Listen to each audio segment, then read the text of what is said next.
उपाधिस्थोऽपि तद्धर्मैः अलिप्तो व्योमवन्मुनिः सर्वविन्मूढवत्तिष्ठेत् असक्तो वायुवच्छरेत्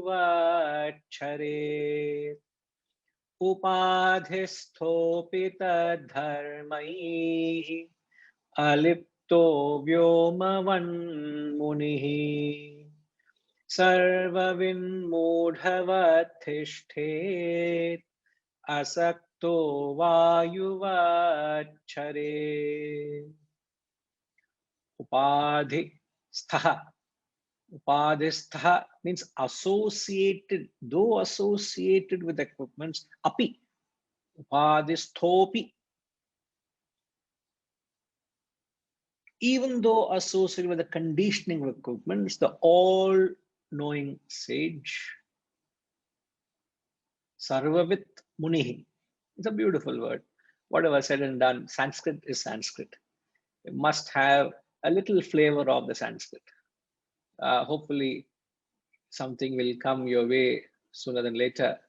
You will have some Sanskrit coming, perhaps some chanting coming your way. So there is this genuine intention in our hearts to serve you all through those avenues as well.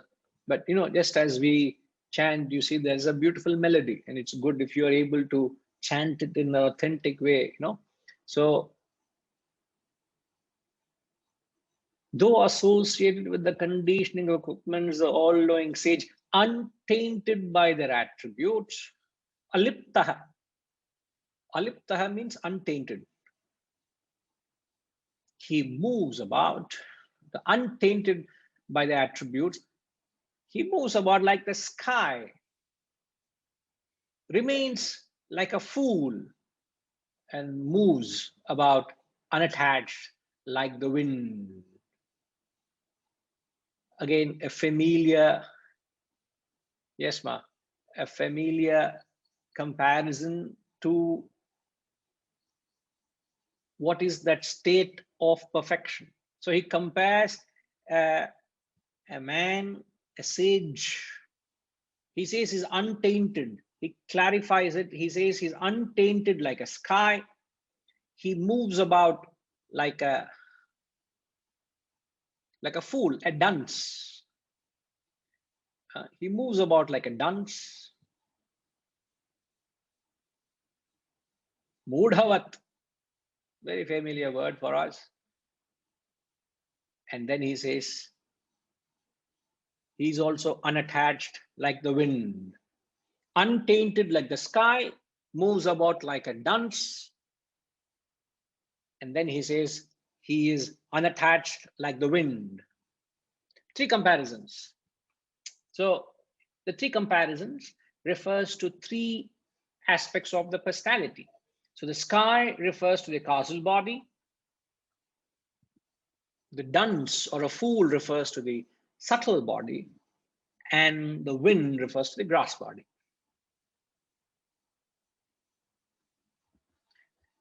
Now, untainted like the sky.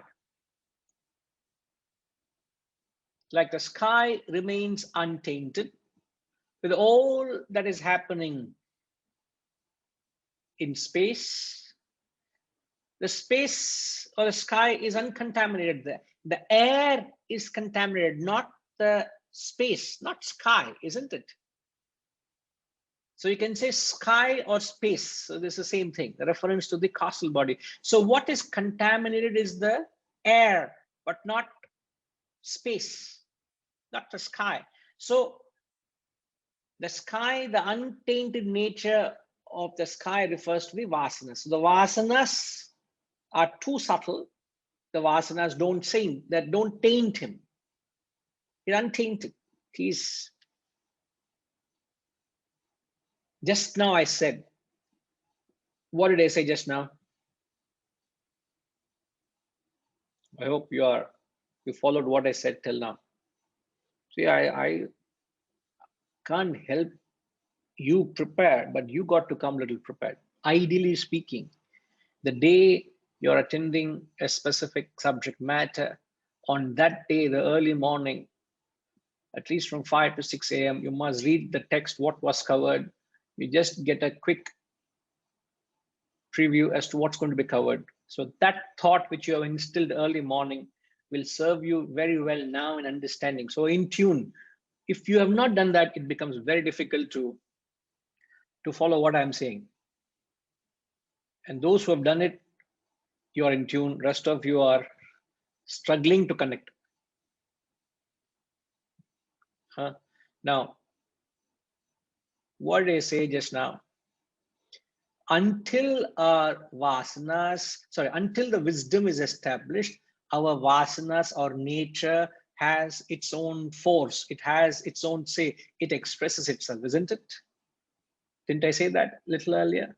Now here he says, he is untainted by the traits, like a sky, untainted by the traits. The traits refers to the vasanas. So the vasanas don't taint him. Why? Because he is completely liberated. Until you are not liberated, you are bound by the vasanas. So to the extent you're not established in wisdom, the vasanas take over, isn't it? That's what I said. When you're 100% established in wisdom, the vasanas don't affect you. You are liberated. You're not bound. So the impressions of vasanas are not there on you. Ashama, samajh rahe hain aap? I know there's a little concern. Where is it that needs clarification, ma? No, you can't lie to me. Expression says it all. आप नमस्कार बोलेंगे भी मुझे पता है.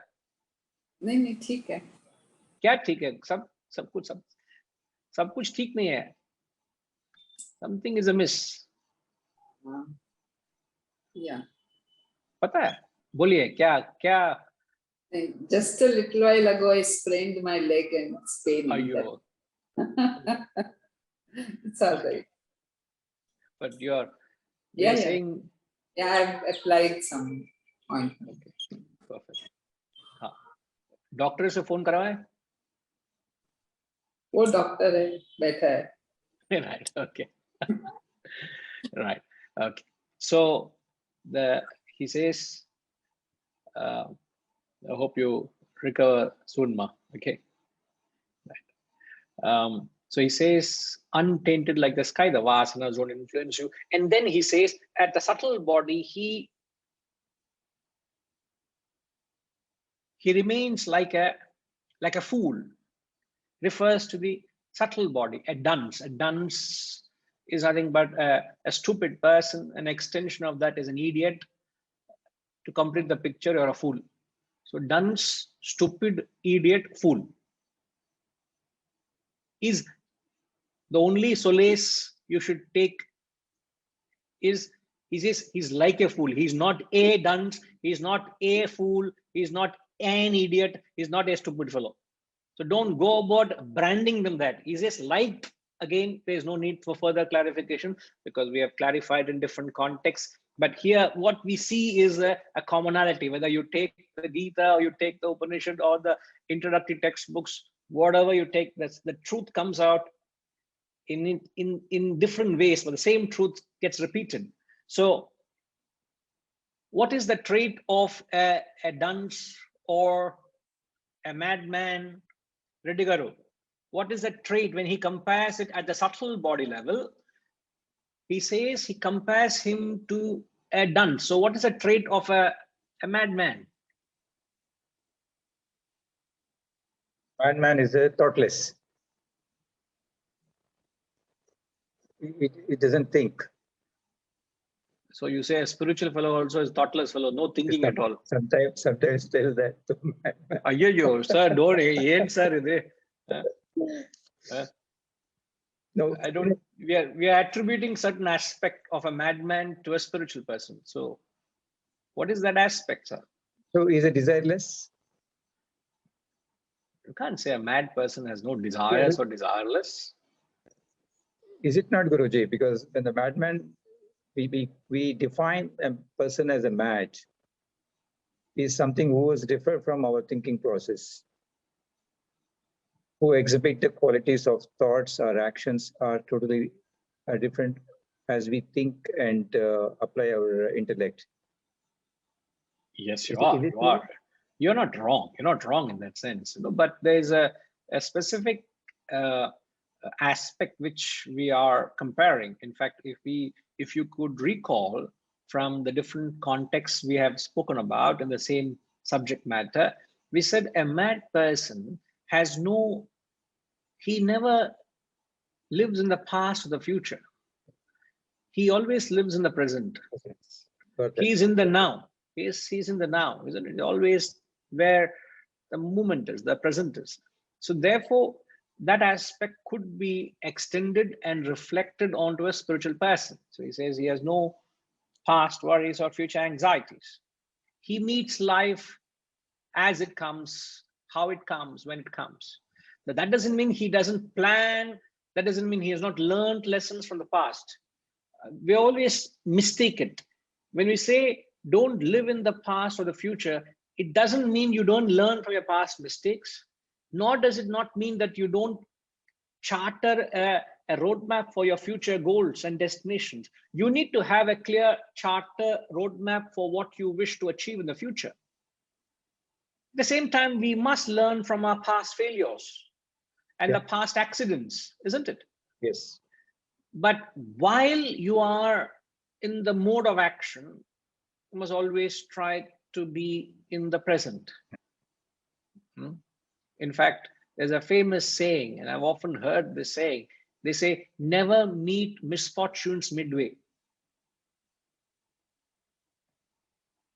Let it come, we'll handle it.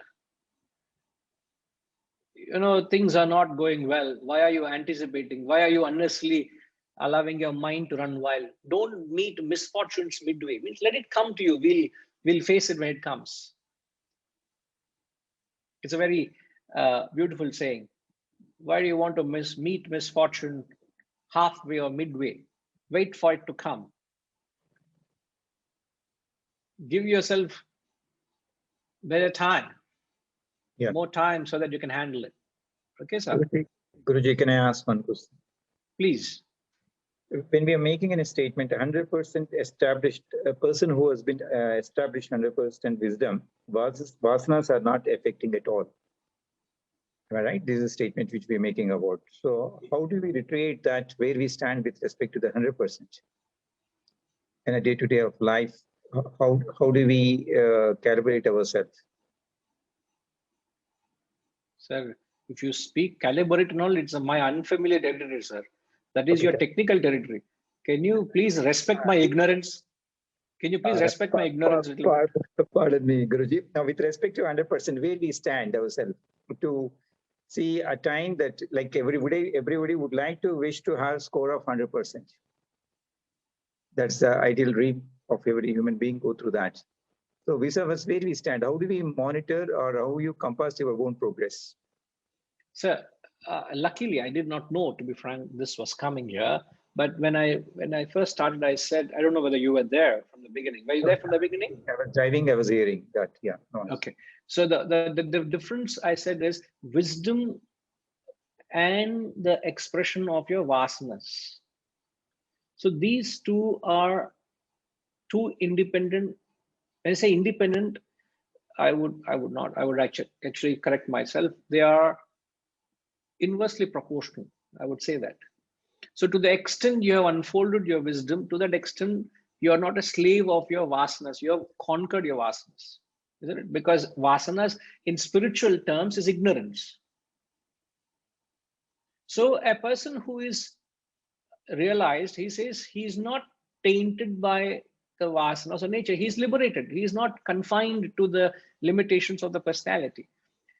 So you're asking, how do I evaluate myself? Is that what the question is? Yes, Guruji.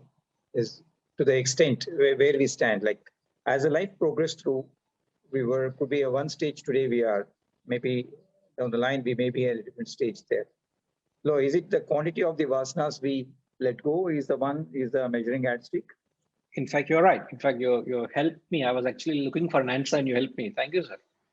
A very helpful person you are, sir. So I was scratching my head inwardly. How do I answer this question? I was not that prepared, you see. So the spiritual growth with reference, if you were to understand growth with reference to vasanas, it is threefold, sir. The threefold expression of vasanas with reference to growth is the quantity of vasanas drop. Second, the quality of vasanas increases. Thirdly, the direction of your vasanas change.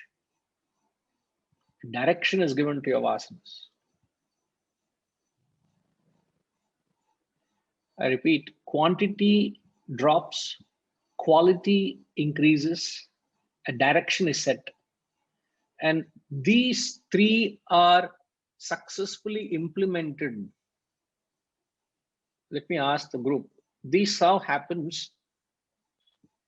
It's not that it happens at a particular point. This happens every stage. You could be at 20% evolution. You could be at 60% evolution. This is happening to your vasanas.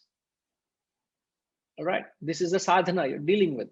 So the wisdom, if you want to measure, it's reflected with the quantity, quality, direction. So three ways of measuring. I'm so glad you asked the question because it gives clarity to it. How do I measure how much wisdom I've got is with reference to the vasana. So how do I know quantity, quality, direction? Now, but how do you know, what is it that influences the quantity, quality, and direction of your vasanas? It's a fascinating concept. If you have gathered from the studies and the lectures, it would give you great clarity. You know it the moment I mention of it. What are three things that help you to influence the vasanas? Vasantama, what are the three things that help you to influence your vasanas as a sadhana?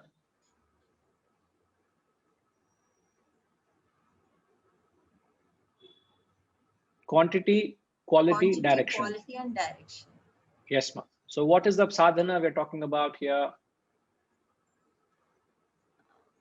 When the quantity of vasanas drop, when you have more knowledge, your desires become less.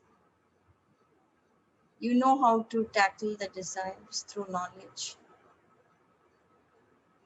When when a larger desire drops, the other smaller ones also drop off. So the quantity of vasanas drop. There you are right. But what helps you to do that?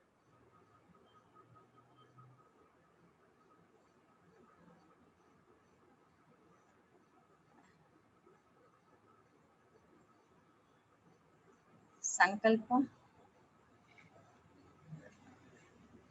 Please don't use the chat box to drop your answers. Don't give a cue to anybody. Hold back your answers, please.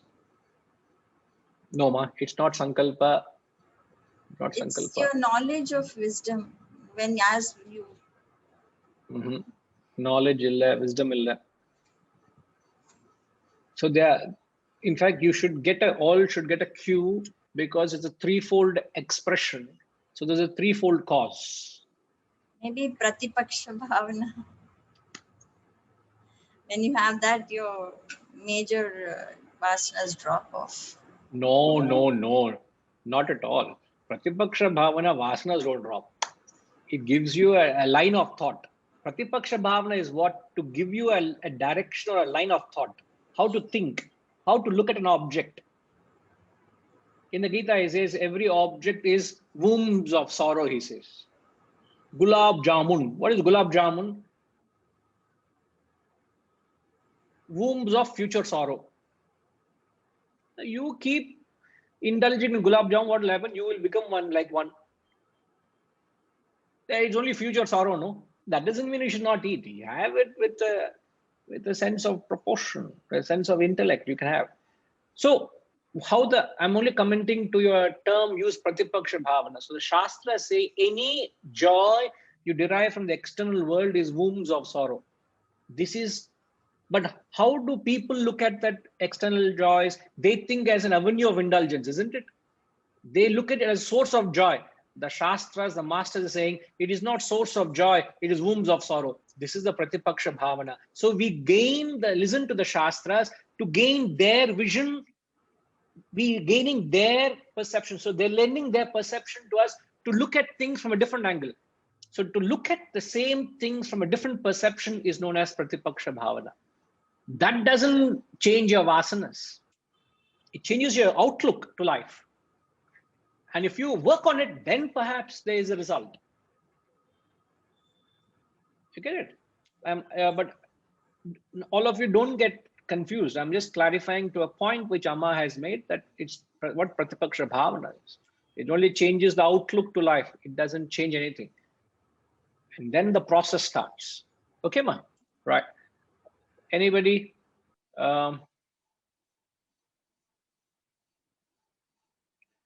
Padmini ma, any idea? Quality, for quantity, direction. I think first you have to conserve your energy and prevent dissipation of energy to outside objects. Control it slowly so that then direct it to a higher goal.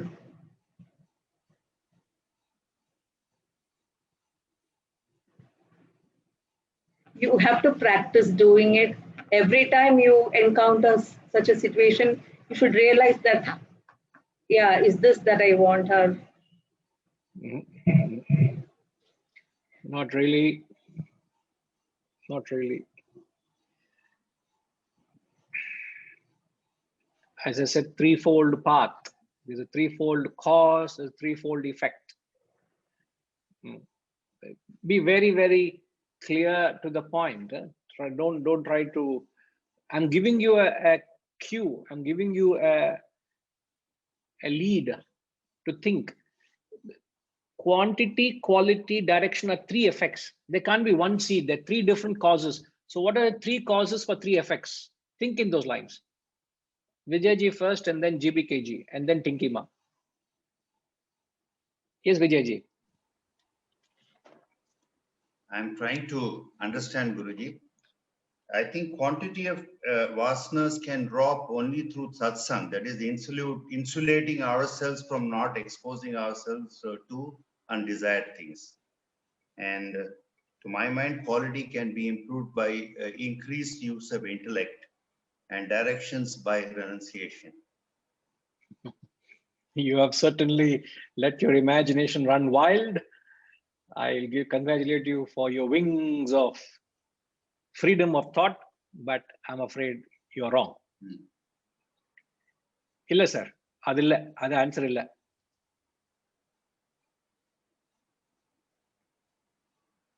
You'll be surprised. The answer is very simple. Sorry, Ji, Vijay Ji, it's not that. Okay. I know. It's just the exercise of intellect is what that matters here. It's not the answer, isn't it? Yeah, GBK Rao Garu. Jai Gurudev. Namaskaram. When we have the quantity of vasanas means like, the taste, smell, hearing, or something, which money, materials, we understand that, I have no vasanas, money, I have no vasanas for taste. But one thing will be there, something is still catching me, is not leaving me, that vasana. But the quantity that is reduced, that I know very well. But when it comes to quality means that vasana must be towards spiritual things, like, Bhagavan, understanding the spiritual path. That is the vasana, that is the quality of vasana, that is not materialistic, it is towards the ultimate for wisdom, what we get, that is the one. And direction, that is totally the direction comes when it when we fulfill all our contentment, when it comes to the contentment, the direction is always, it goes towards only one direction, that is, we call mukti or jivan mukti, to the extent that goes only one direction. Even if you see the stone or the gold, we don't differentiate between these two. We just, but the other person, he will be running only for the gold, but we don't look at that stage is the total, the direction when it comes that we are fulfilled. All right.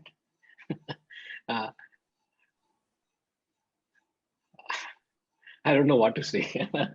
No, not that you are wrong. We need to bring in a little more clarity, sir. All right. Appreciate your thought. You will hear soon. Okay. Let me hear from others. No. Tinkima. Sudhakar garu, oka nimisham sir. Meeku istanu sir. Sir, Miru, you must learn this option of trying to raise that button of arm, so you don't have to strain your arm. Just press the button and sit quietly. Your turn will come. Okay. Tinkima, where did you disappear? I'm here, Guruji. Okay, sorry. Suddenly disappeared. I know I am finding difficulty to find you. Yes, ma. Hari Om, Guruji. Yes, so ma. Vasana is that way takes us to the field of activity. So that leads to a thought, which leads to a desire, which leads to an action. And I think the change has to come at the level of the thought. So when we, from extroversion and material, the material world, we move we introvert, move within. So then the satisfaction that we would get, so the quantity of, the vasanas for the material things, that will reduce. And that is also redirecting it to the higher. When we redirect it to the higher, the direction, that was the third aspect. And whatever, as there's one of the laws, what we think, so we become. So the more we think about material objects, the more enmeshed we get in that. And the more we move away, then slowly, we can't suppress them, but slowly, like the desire drops, the thought drops, the desire drops. And will that be the answer? That was the closest I could think, sorry. Very, very good attempt, I can say. But I seek more clarity. Okay, Sudhakar garu. Good try, ma. Good try. Hari Om. Hari Om, sir. Is it anyway directly related to body, mind, and intellect? It is. It is entirely purely related to body, mind, intellect. That is So the quantity, body, quality, mind, and direction is intellect. You're the only person who made sense all this while, sir. You have hit the nail on the head. No, I mean sense because this is the answer. But then what do you do with the body? What do you do with the mind? What do you do with the intellect? See, I'm giving you 3 effects, 3 causes. So you got to be one to one. If you fix it, if you connect it, you got it. So it's body, mind, intellect. With the body, you get rid of the quality. With the mind, you improve the quality. With the intellect, you give direction. Now, what do you do? The next question would be, if I were to ask you, what do you do with the body, mind, intellect?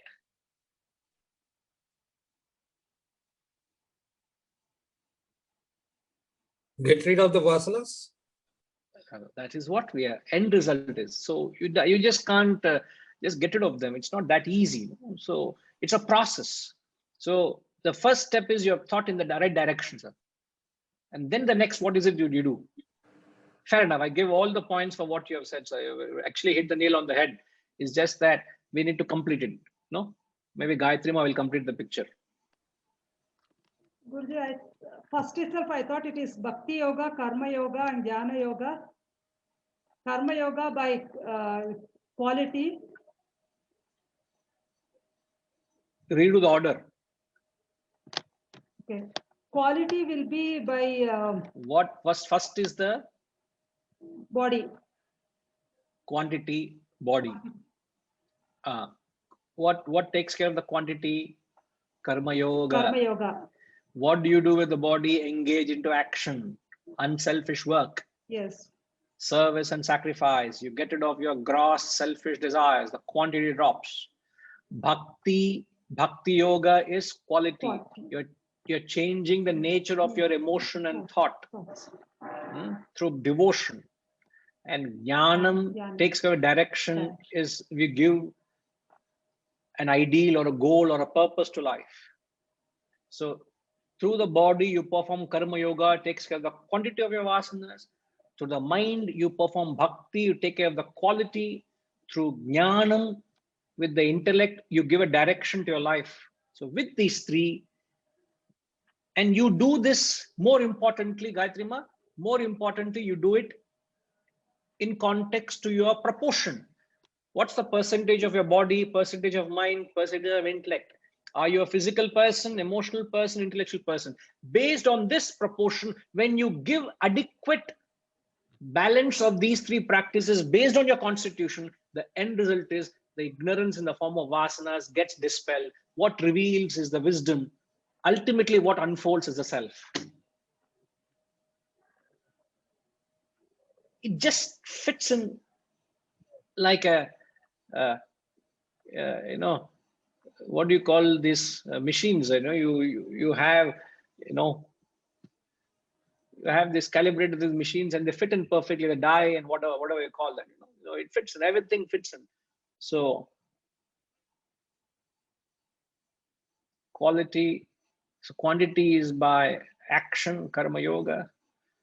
So when you engage your body for the higher is known as karma yoga. When you engage your mind to unite with the self is called bhakti yoga. When you engage your intellect to unite with the self is called jnana yoga. And this deals with the vasanas. It deals in the way we have mentioned.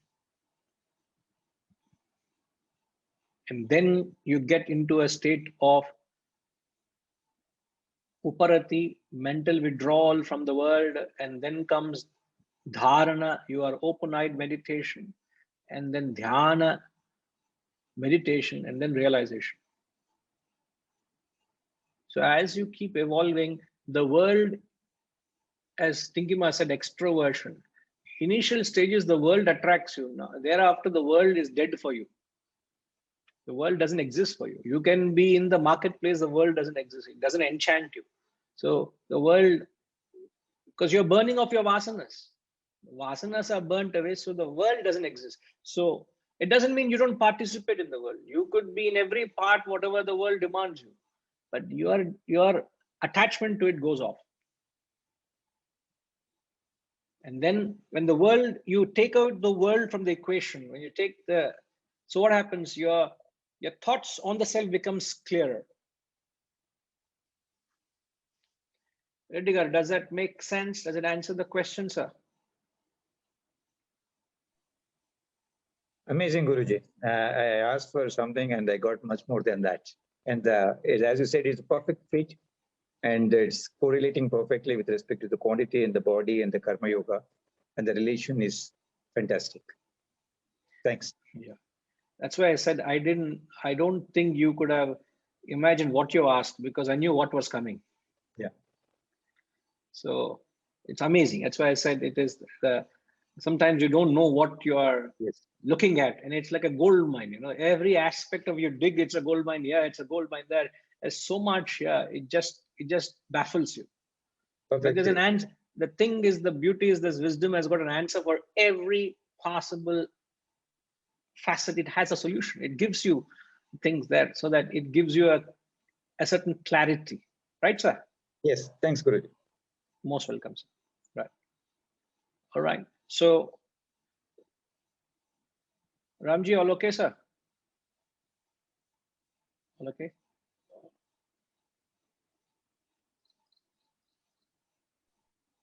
Actually, Namaste Guruji, we touched upon this when you did verse 47 a little bit. So I was just looking back at notes. Maybe Gayatri Ma also did that. If she was not remembering it. But I found this in my notes for verse 47. Oh, is it? Guruji, I didn't see the notes. It struck me like that. Very good. You are more evolved than me. Yeah. But did we mention in this way, in these terms? No, it said that it will destroy ignorance and it is a spiritual journey, path of spiritual journey. That's what you mentioned this. Integrated Hmm. spiritual practices involve karma yoga, bhakti yoga, jnanam, in the right Yes. proportion as per individual's constitution, which destroys ignorance. That is Correct. physical, intellectual, and emotional proportions. But could you connect this statement? I see that statement in my notes here in verse 47. So you're very right. But did we say the quantity, quality, and direction then? No, it was not No, there. we didn't It was mention. not So, there. but So you that just is a new connected the angle. two. It is a new angle which has come here. Yeah. Right. That's true. Yes. But you're very right. The thinking is right, and I'm glad you got it. It's very true. Beautiful. So, so the untainted like the sky refers to the vasanas. The causal body, like a dunce, refers to the grass, subtle body. And when he says he's unattached, like the wind, it refers to the grass body. So what aspect of the wind is referred to the physical personality? So the wind, when the breeze comes, you actually feel it, isn't it? When the breeze passing hits you, you see your hair is flowing, your clothes are flying, you feel the freshness. So any breeze, any wind, you open up the windows the first thing in the morning, open up the curtains, you feel this, it refreshes. All the staleness of everything locked up disappears. So wind has that quality of refreshing. It generates, it gives vitality, it gives energy. Even so, when you do exercise first thing in the morning, you must do conscious breathing. The same breath, you may be breathing 24 hours a day, but if you have not consciously injected that breath through pranayama, it doesn't give vitality. The same breathing, when you do consciously, controlled breath gives vitality. Similarly, when the breeze, wherever there is wind and breeze, it gives freshness and vitality. So that aspect is compared to a physical presence of a guru. A man of enlightenment, in his presence, everything is so refreshing. Everything is so beautiful. Everything is so inspiring. These people are full of life, full of fun, full of childlike. They have that vibrance in them. So that aspect of the refreshingness in a wind is compared to the grass body of a physical person. Another attribute of the wind is it always comes from a higher pressure to lower pressure. Am I right, Badriji?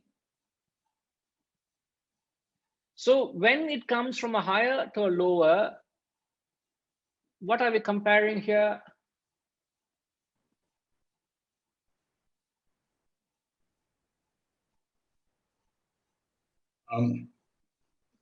One aspect, I'll try and come back to the question you're giving me later, but the first aspect is wind is dynamic. It doesn't stay in one place. That is why you feel the wind. And therefore, it is like not being attached. So the unattached nature is because of the dynamism of the wind. So now, if you are switching to the next thing, since you commented on that, William Wordsworth in the poem Daffodils, he says, I wandered lonely as a cloud, he says. yeah. That very first line. Fluttering and dancing in the breeze. There's a line called fluttering and dancing in the breeze. Yeah. Correct. Yes. Yeah. I wandered lonely as a cloud. That one statement, I wandered lonely as a cloud, what does it talk? It's a power pack statement, if you ask me. I wandered lonely as a cloud. That statement is karma yoga. Wandering symbolizes detachment. He had no positioning. He was everywhere. Right. He wandered not with a caravan. He wandered alone. I wandered lonely. Okay, you may be a soul traveler seeing and fulfilling your dreams. No, he traveled like a cloud. And what is a cloud? Wherever clouds gather, they give rain, they give vitality, they give life. And in the process of giving, a cloud gives itself away. After the cloud has given rain, there's no more cloud. It's a clear sky. That is the embodiment. That's a symbol of service and sacrifice. That is karma yoga. So karma yoga is beautifully explained by Wordsworth in the poem. What's the poem? Daffodils. And then he says he became one with them. You know, he started dancing with them, isn't it? Yeah. You know, so it's a beautiful poem, outstanding. So if you look from a philosophical perspective, it's beautiful. You know, they flash upon that inward eye, which is the bliss of solitude, isn't it? It's the same thing. Yeah.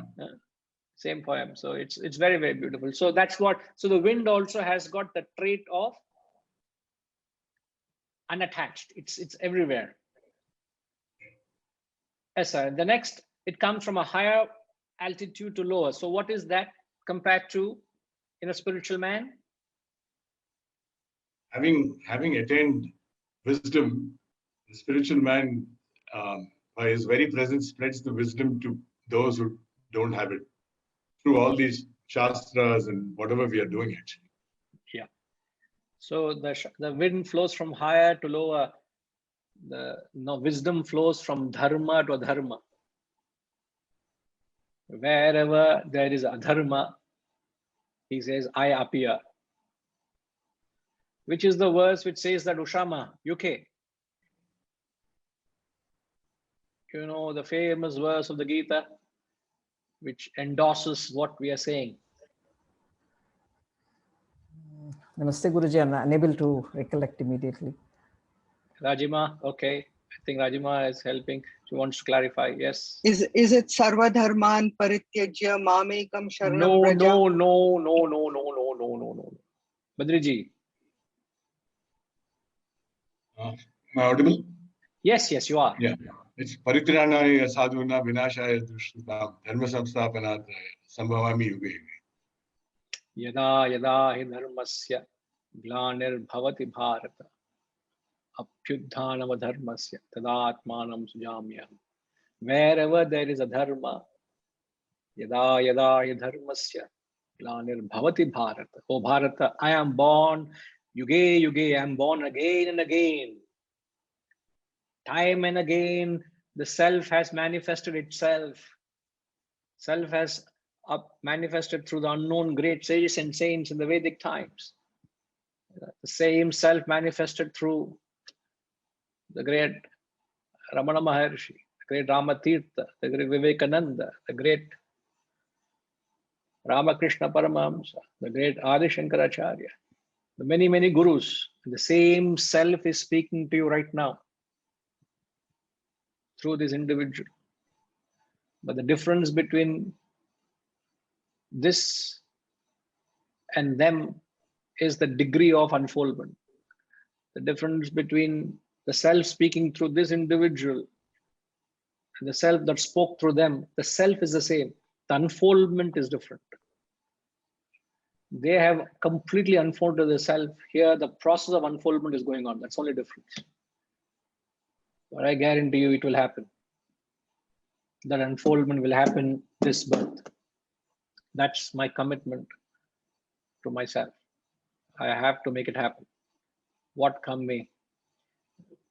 So I owe it to the Shastras for what they're given us. I have to, and it's not being arrogant. That is the lofty goal. If I can't conceive the goal of realization with the amount of knowledge you have, it is belittling the very knowledge itself, isn't it? The knowledge is talking of realization and you can't conceive that and try to aspire it. What is the use of all this knowledge, man?